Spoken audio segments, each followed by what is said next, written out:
Happy Racing Rabbi. And the race is on. Sa totoo lang, from the outside, market value is Danori inside and racing inter Berswas Musashi.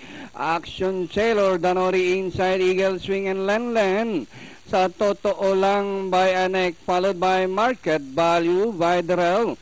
And racing in third by about 3 lengths is Berswa, Eagle Swing.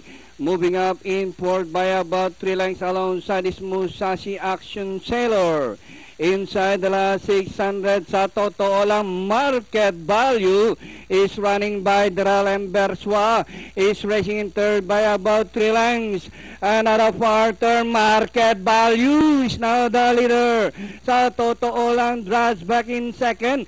Berswa is racing in third by about 2 lengths as they race to final corner. Market value by a length and a half. And sa totoo lang,